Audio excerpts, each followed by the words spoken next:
Is it better to be mid in everything in life?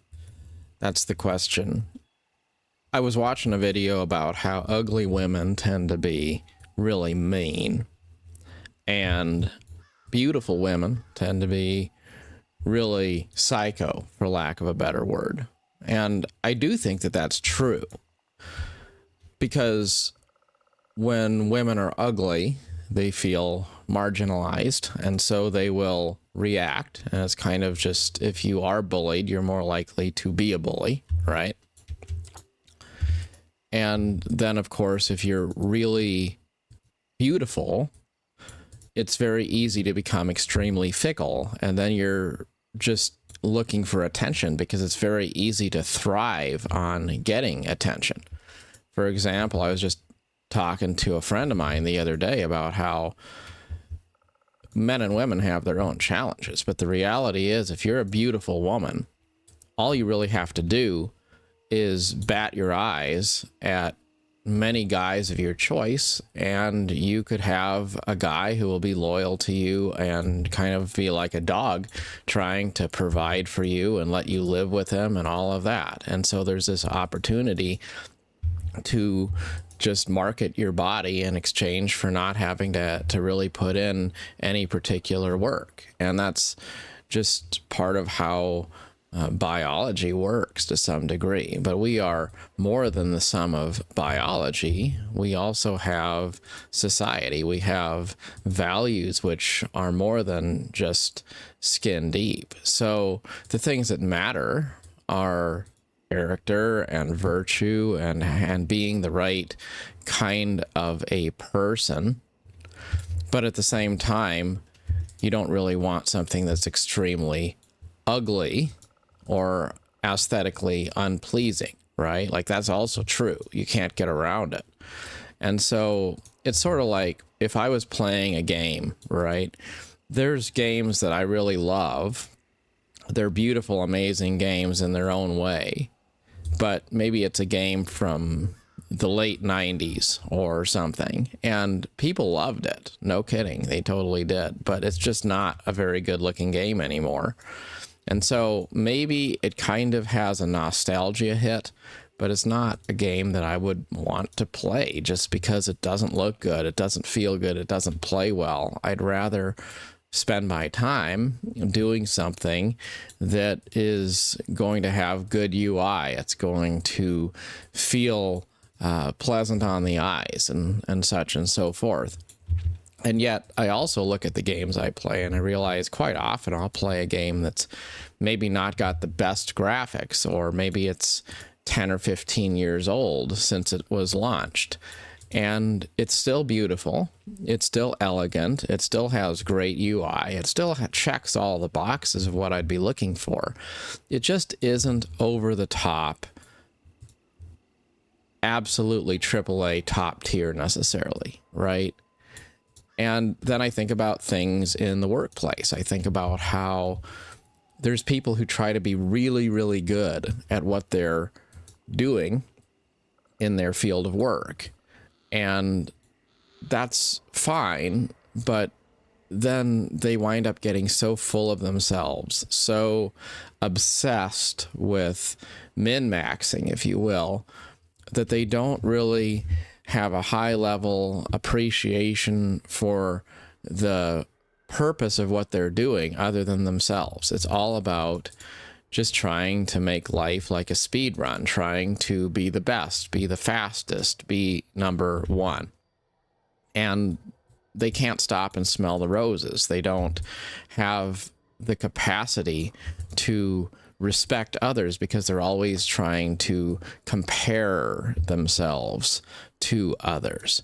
And so it comes back to this same notion over and over again, recurring, that if you are mid, whether we're talking about how a woman looks, or we're talking about the workplace, or we're talking about a game you choose to play, whatever it is, whatever the context is, and it applies in almost any medium you can think of, what you really are looking for in life is something that is good, but not perfect.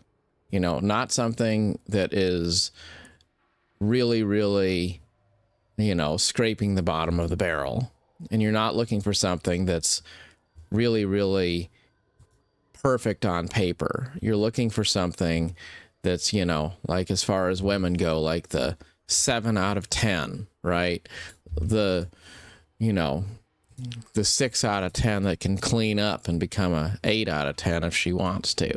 Like those are the kinds of, you know, women I would be looking for. Not the one that looks perfect and looks like, you know, it would be effortless for her to make her way to the front page of some tabloid magazine or something, or, you know, win the beauty pageant necessarily.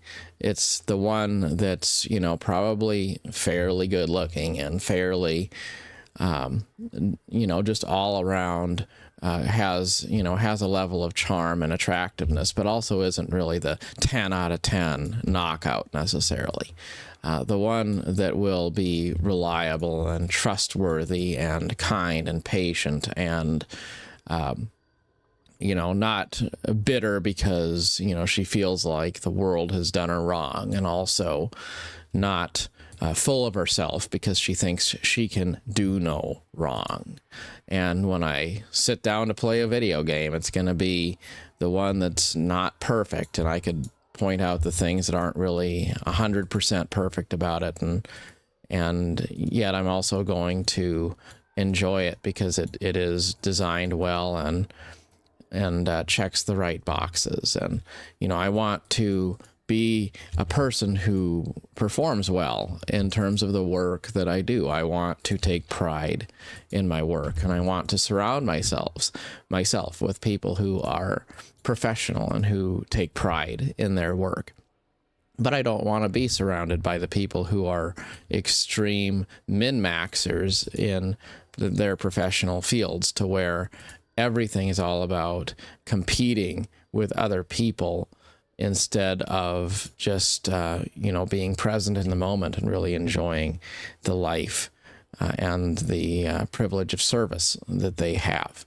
I like to be around people who enjoy having deep conversations, and I like to talk about philosophy, and I like all of that kind of stuff too. But then that doesn't necessarily mean that I want to go, you know, be a monk or a priest and give up all ties to earthly things and sit on top of a mountain in Tibet.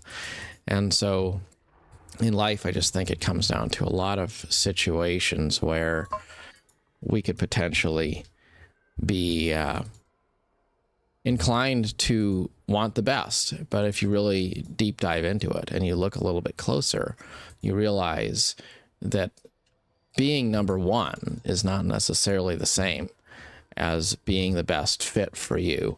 And when you're looking around, you really want to surround yourself with people who are not envious and who are not hateful and who are not bitter and who are not extremely full of themselves, who have a good balance in their life. It's not about being number one. It's about being simply good. I always have enjoyed that quote that said, "Do not let the perfect become enemy of the good." As always, try to find good things in your life, even if they aren't necessarily perfect, but also have standards, because you do want good things in your life. You don't want to just settle for the bottom of the barrel just because you think that there isn't anything else to choose from. Standards without unreasonable standards. In any case, as always, good luck on your adventure. Till next time, thanks so much for watching.